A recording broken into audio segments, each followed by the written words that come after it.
Hello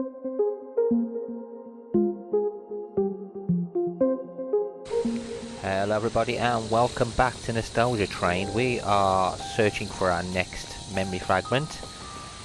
This will be the third memory that we're going to be looking into. There'll be something over there on the port. So the first two memories we've gone through have been very, very sad. No matter what we've done to change the outcome of the story, it's still been sad. So let's see where this takes us and what the story is. At the waterline, there's something bobbing in the water, caught up in the seaweed. There's an old-fashioned glass bottle tightly sealed. I wonder where this has washed in from. I peer into the glass to see a scrap of paper inside. Pick the bottle up and struggle for a moment, but eventually get it open. The inside of the bottle is damp and narrow for my fingers. The paper inside is stuck to the bottom of the bottle, but I eventually extract it and spread it out. The message is short, but not necessarily to the point. I seal my terrible suspicion inside this bottle and commit it to the ocean. That's all it says. I wonder what that means. A terrible suspicion? What suspicions did this person have? There really isn't anything other than what's written on the paper. Maybe this is an important piece of information, but holding the bottle and the paper doesn't bring me any new visions. I still believe this to be like the other objects I've seen so far, something that will lead me to sight and events from reality. I turn around beyond the bamboo grove by the pond. I see the next light. Maybe it will tell me something about the person who wrote this note.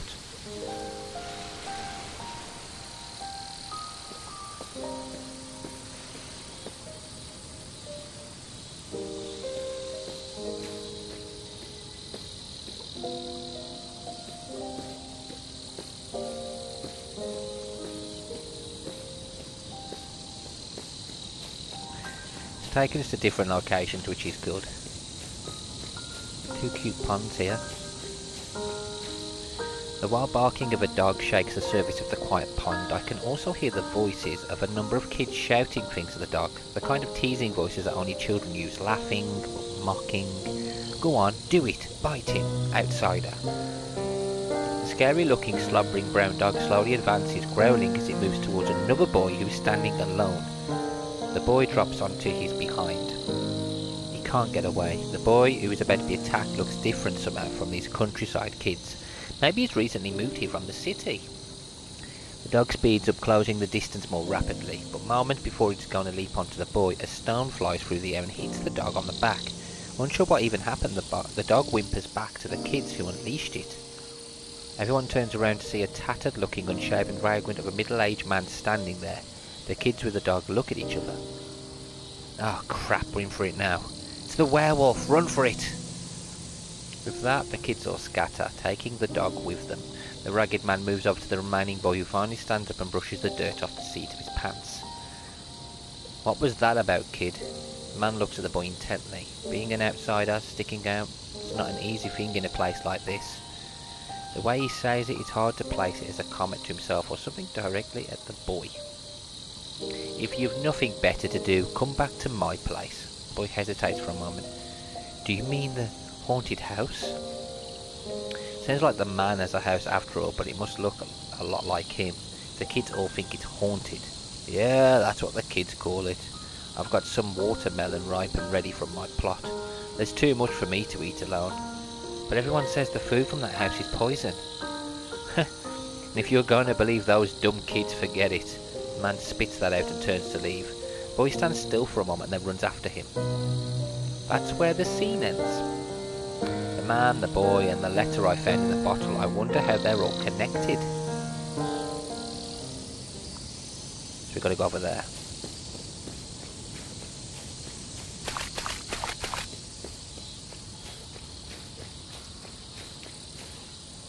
The kid who fell over is playing here quietly alone. Maybe this is a favourite spot of his.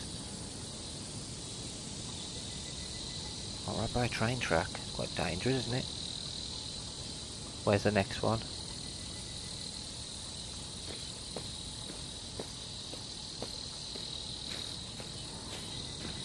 There's got to be another memory around here somewhere. Oh, there's one over there by the shop.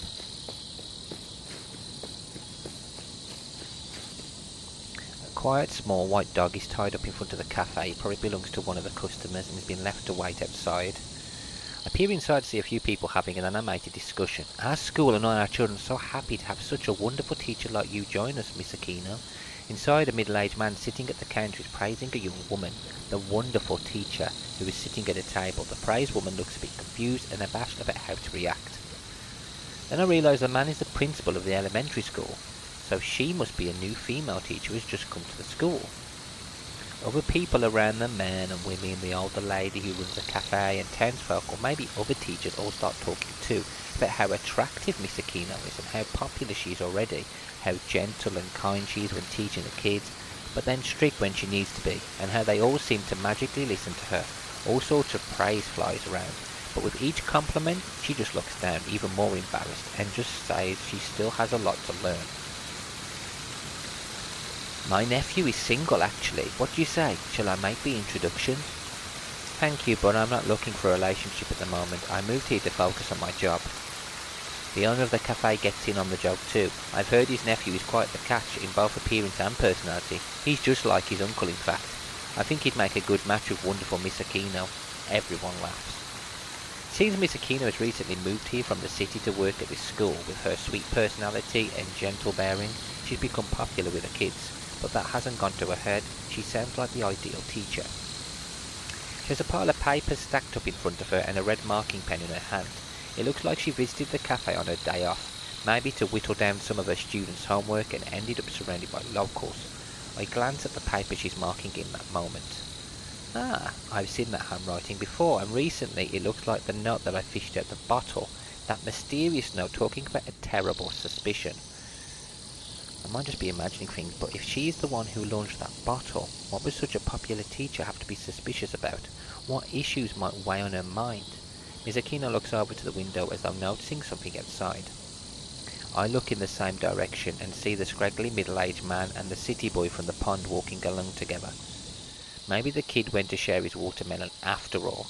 These two, who everyone else kind of avoids, a kid and an adult, might have become friends despite that difference in age.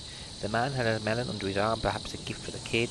It's big and beautifully shaped, but it would be delicious on a hot day like today. The boy has something else in his own hands. It's not a melon or other kind of fruit, but bottles. 2 or 3 bottles. That shape, they're the same as the one I picked up in the port. I still don't see how all of this is going to connect together, but something big, something important has to be wrapped up in all of this, which is why I'm being shown it.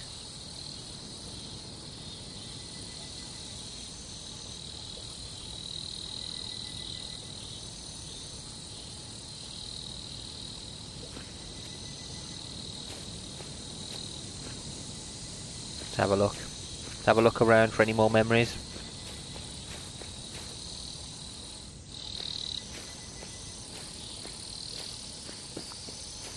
I'll find another memory in a bit, definitely.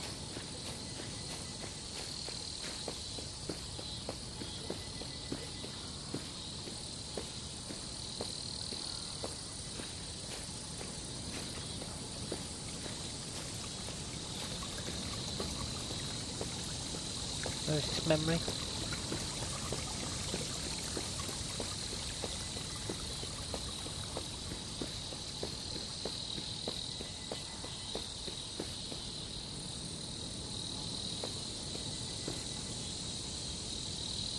No memories down there. Maybe up here?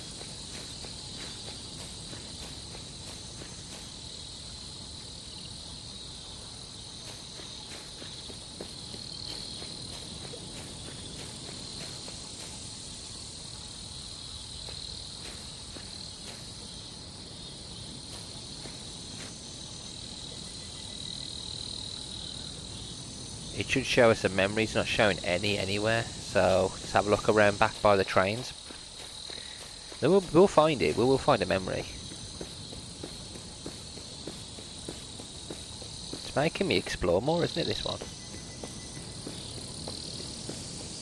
The first memory just gave us all the hints, gave us all the memories straight away. We just didn't have to travel that far. This one is more difficult. The second one we had to travel a little bit, but not too much.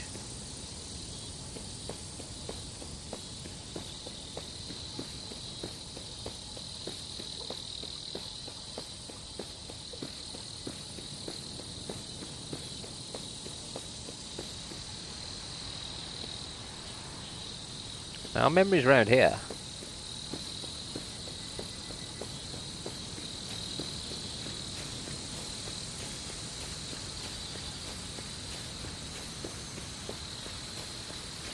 Something's gonna happen to the man or the kid, isn't it?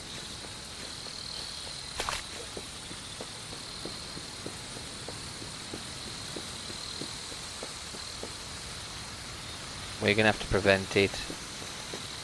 Oh, it's right there. What the heck? Ah, it's because we went the other way. Okay, it's right here.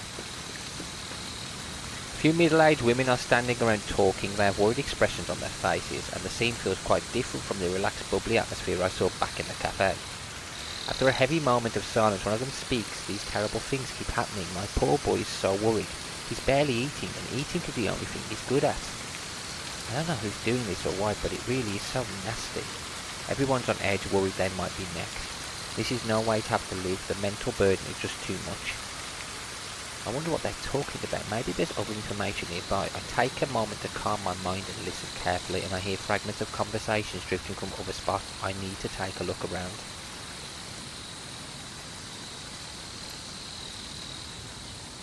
Okay, there's one right next to us. Oh, there's one over there as well. Start with, I thought it was food poisoning. It is summertime.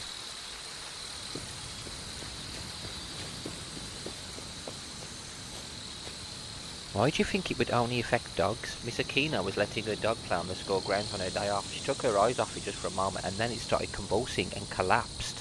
Oh God. Someone fed it something nasty. Is there anyone living here who would do that? We all know each other. Maybe the work of an outsider.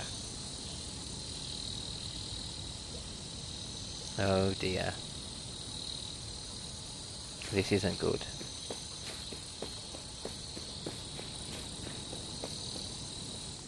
Miss Aquino's dog was taken to the vet. Thank goodness it survived, but the poor dear was certainly thrown for a loop. She'd been taking some time off, I heard.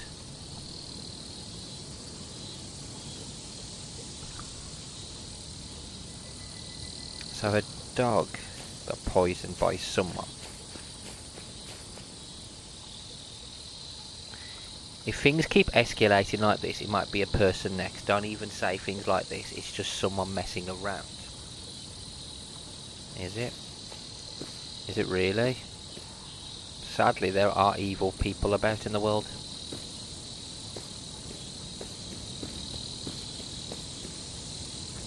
If this was intentional, it means someone is using poison, putting it in people's pets' food.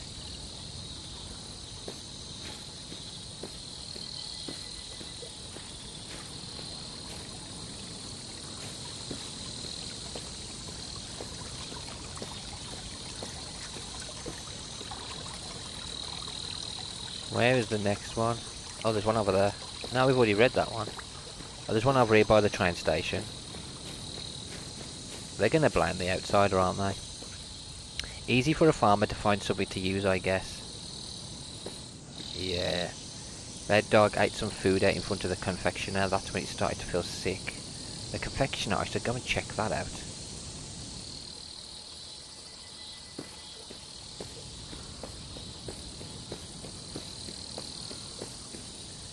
Here's the food in front of the confectioner. I see someone's hand. The hand is putting something into the food.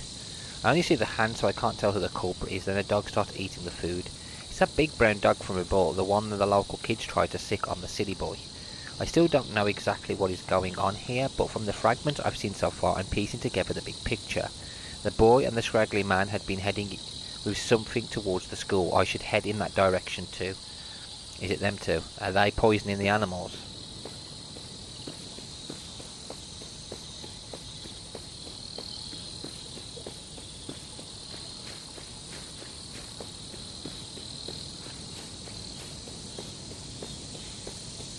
I head towards the school. There they are. They're on the playground. I'm back at the school.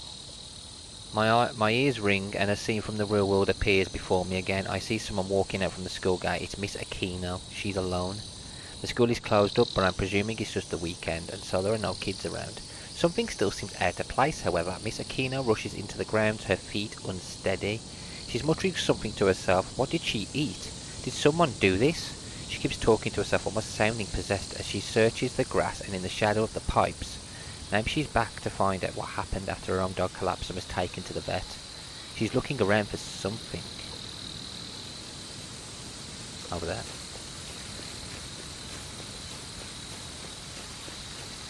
What's this? Miss Aquino finds something lying in the grass at the edge of the school grounds. A bottle. It has a white powder inside that almost looks like sugar. The top is open. That bottle is like the one that the city boy was carrying when I saw him with the scraggly man coming towards the school. Then I recall the child's hand that I saw putting something into the brown dog's food. That had been a strange looking powder too. After finishing marking her pile of homework at the cafe, maybe she took her dog, which had been waiting outside, and came to let it run around the school. She took her eyes off for a moment, then it started convulsing and collapsed. She had been so shocked at the time to do anything other than get her dog some help, but then she came back to try and find what happened to her dog, which leads her to find the bottle that boy was carrying. Here on the ground, it does all seem a bit too coincidental. Miss Aquino grips the bottle in her hand and leaves the school behind. She might be going to ask the city boy what's going on. I wonder where I might find him. Oh dear.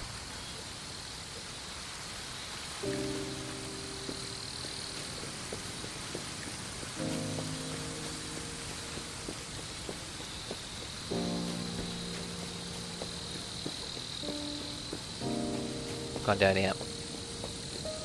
She's gone to where the boy's favourite place is, maybe. What are you doing here, Miss Aquino? The boy and Miss Aquino are standing, talking.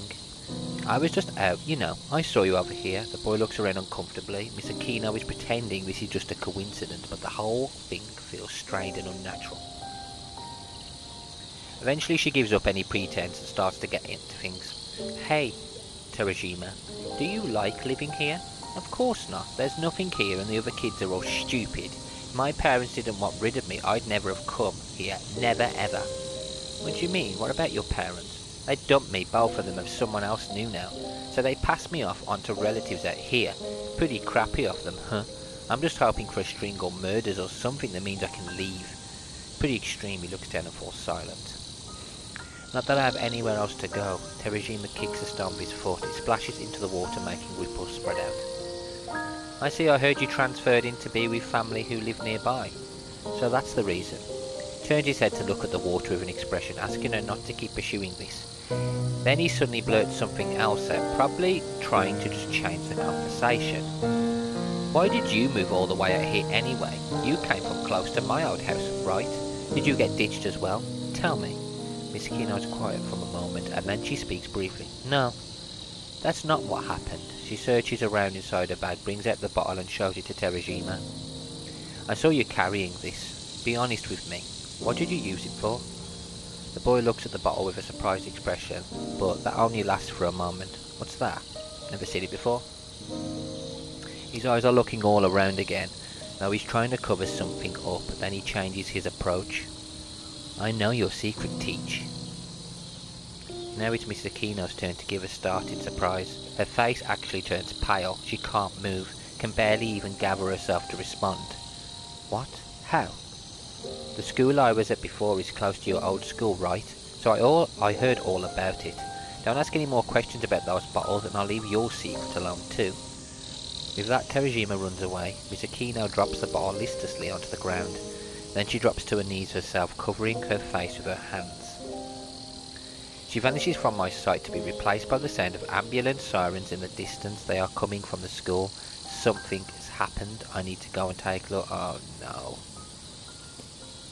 Oh no.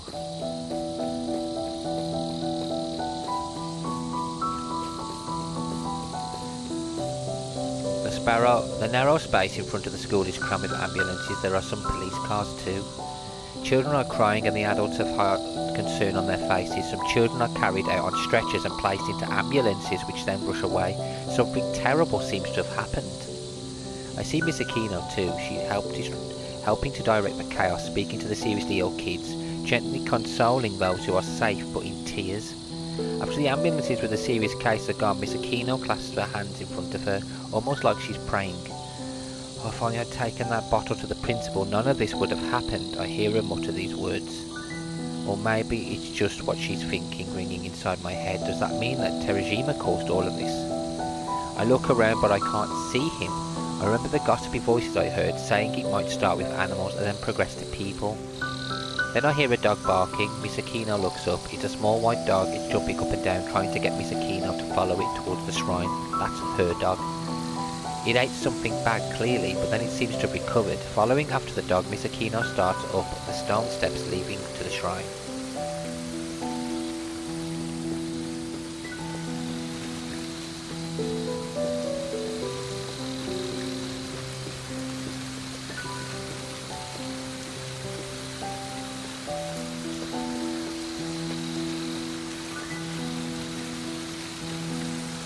Inside the shrine ground is a boy and the middle-aged man sitting on a bench looking over Nitsurugi. The boy is Terajima. Miss Aquino approaches timidly from behind them. From here they must have seen everything happening below. What are they thinking as they watched? What are you doing here? You saw the commotion below, right? Miss Aquino's voice is trembling. Both of them keep their backs to her, meaning she can't see their faces. Even though she's scared, perhaps her sense of duty as a teacher makes her press the point. Tell me the truth, was this you? What did you do? The straggly man turns around. He has his hand on Terajima's shoulder, consoling the boy. Stop with all this needless suspicion, Miss Aquino. This boy had been through a lot. His short life so far has nevertheless been filled with sadness. There's nothing worse than being suspected of something without any real proof. Maybe you've even experienced something like that yourself, Miss Aquino. Terajima turns around and glares at Miss Aquino. At least that's how she reads the situation. Whatever are you talking about? What do you know? Miss Aquino is the one who is flustered, who reacts with panic. This has been related to the secret that Miss Aquino has been keeping. She shakes her head from left to right, creeping slowly backward. Please stop it. I don't want... Oh no, the dog yips and barks, trying to get its owner to turn around. But she continues to back away, her face pale as though in the grip of some kind of possession. Then her heels slip on the back of the shrine steps. With a scream, she tumbers downward. I snap back to myself. The scene of all three of them vanishes, and I'm back in the empty Nitsurugi. The child under suspicion and the scraggly man. Miss Aquino, shocked at the possibility of some terrible secret coming out, proceeded to fall down the stone steps. Something has gone wrong here too. Something out of place. Something twisted that has led to another tragedy. I need to change something in order to save everyone from this situation. I hear the sound of the railway crossing, and this time I was almost expecting it. I need to take the train and change the world. We need to take the bottle with us, don't I? Maybe... I don't know what could be changed? Maybe get her to actually take the bottle to the principal, maybe?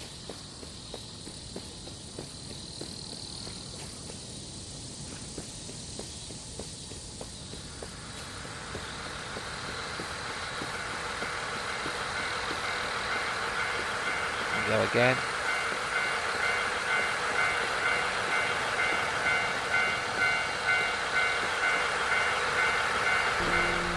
Next train journey.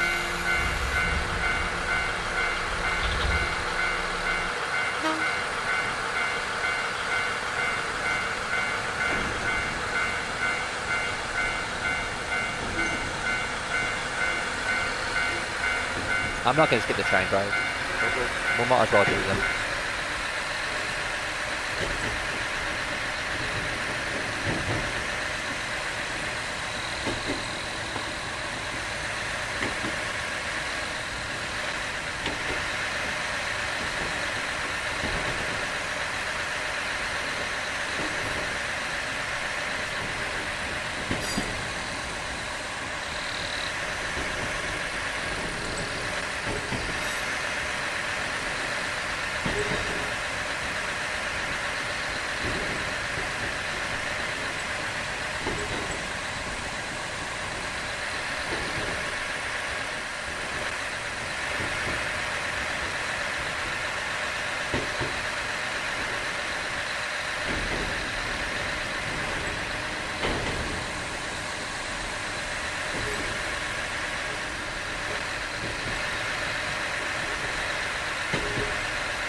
Can we actually change this?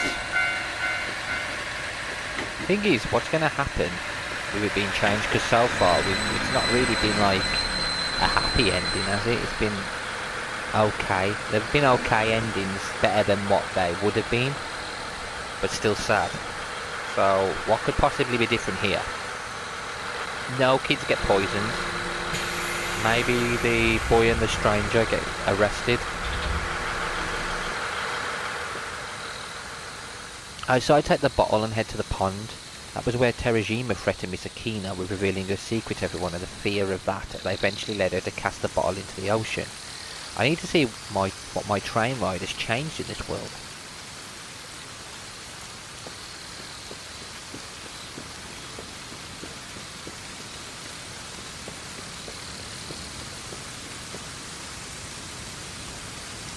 Miss Aquino is threatened by the boy again. She drops the bottle. I take a moment to imbue the bottle in my hands with my own thoughts. Please don't leave this alone. Be brave. Go and talk to the principal. And then I place the bottle in my hands over the one down on the ground. Two bottles appear to blend and merge together. Miss Aquino is still shocked, but there's new resolve on her face too. She picks up the bottle and heads towards the school. This might change something. I decide to go to the school as well.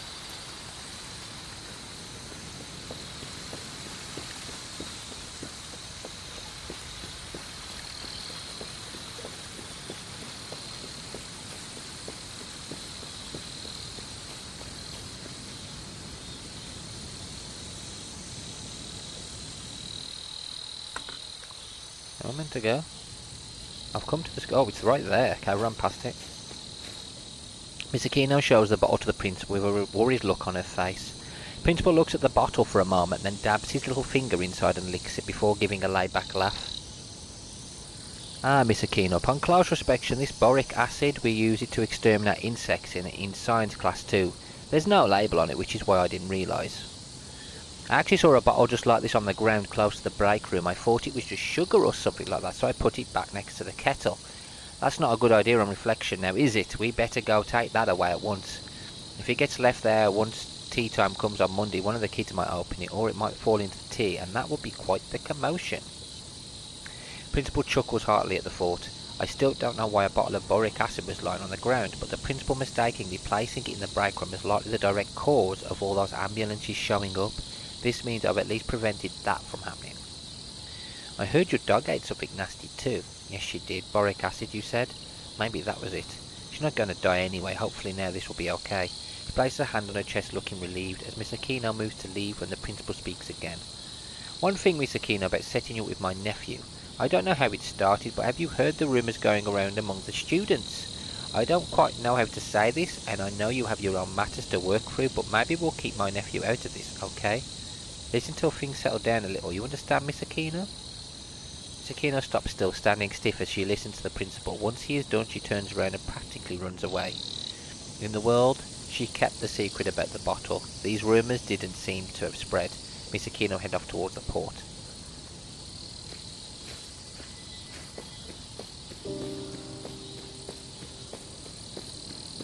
So we go back towards the port.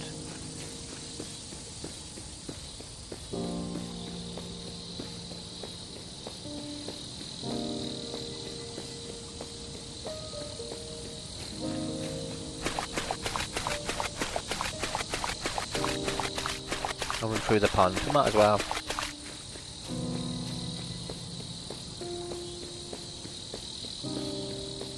There we go. There's the memory.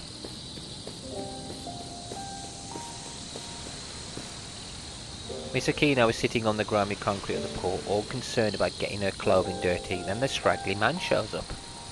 Hey Teach, not planning on tossing yourself in, are you? Miss Aquino turns back, her face is red and puffy from crying. It's clear that she's feeling pretty cornered. So you lost your place in the city, and now you've lost your place here too. The man sits down beside her. Losing your place isn't anything to worry about, it happens to everyone. That Terajima kid is suffering the same just like you. So he's been going off the rails a little, like spreading around stories about someone's past. The two of them sit for a while longer, listening to the waves. Miss Aquino finally speaks. You don't understand, I'm a sinful person. This is about far more than losing my place in the world. Miss Aquino starts to speak. She had a fiancé, someone chosen for her by her parents. He was a big spender, much older than her, and always out on the town with other women. He wasn't a good prospect for her, not by any means. She had hated being forced into it, but her parents were strict and had no ear for her concerns. Amid all of this, she fell in love with a gentleman, a friend from her childhood. He was attracted to her too, but there was something else. He was already married, another loveless married. She was a teacher and promised to another, and yet she became pregnant with her dear friend's child. Even amid these difficult conditions, she still felt a moment of hope and happiness. But when her parents found out, they were enraged. Her fiancé treated it as a betrayal as well, even with his own tendencies, and it made him mentally ill. Things started to become more difficult for her and for her parents, with everyone around us blaming me. She left work, took a few years off, and then came to Nazarug in order to start over at his countryside school. She wasn't going to make another mistake. She had to live a proper life, a beautiful, pure life, in order to eradicate the sins of her past. Looking at the beautiful nature and simple people here, she had felt like a possibility. Mr. Kino fell silent again. The man eventually opened his mouth once more. That Terajima kid, did you hear? His mum is taking him back. Good news, huh? She is? The guy she's marrying is a decent fellow. He's willing to take her son in. They came to see him together and the kid likes the guy too. Sometimes these things work out, huh? Well, I'm happy to hear that. Miss Aquino has a complicated expression on her face. He's not a bad kid. I taught him a bit about growing things. He's awkward but hard-working. Sometimes he'd come to my place with injuries on his arms and legs. Those other kids and their dog keep picking on him. He said he wanted to grow something for himself at his own house, so I gave him some seeds, fertiliser and insecticide. He did make an offhand comment about maybe that dog eating some of the boric acid by mistake. I didn't think much of it at the time, but then the dog actually got sick. I asked if it was his doing and scolded him about it. He was really repentant, crying, apologising, saying he wouldn't do it again. Which means what happened to my dog. We were eating watermelon on the school grounds when his mother and new father showed up. He dashed over to them, leaving all his things behind. I think your dog happened on the bottle he left behind and licked it by mistake. Yeah, that does sound possible. The two of them fall silent again before Miss Aquino eventually speaks. Terajima has found his place. I want to do the same, find my place here.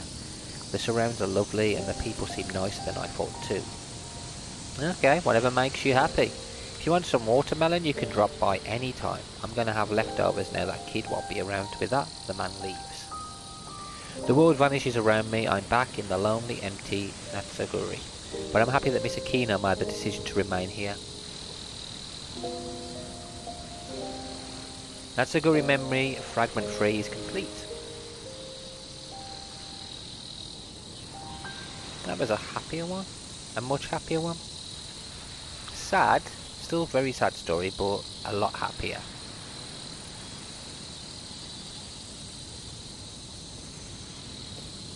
Oh, there's a memory over here.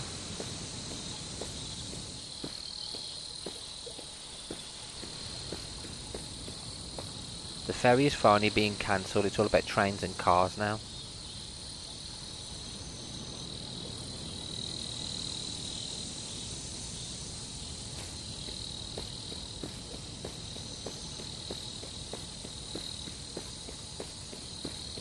Okay, I'm not sure what's happening now. It's not actually... Oh, hang on, there's some more memories here. No, that's not memory, is it? Is that memory?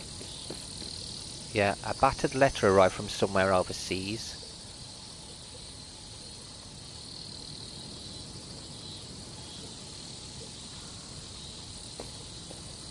Well, I'm actually going to finish this one here, guys. We've done memory 3. That's complete. It hasn't actually really started us on anything for memory 4, I don't think so. We'll just continue as we are. We'll explore, see if we can find other memories and see where that leads us. See if it can lead us back to reality. Anyway, guys, thank you all for watching, and until next time, take care.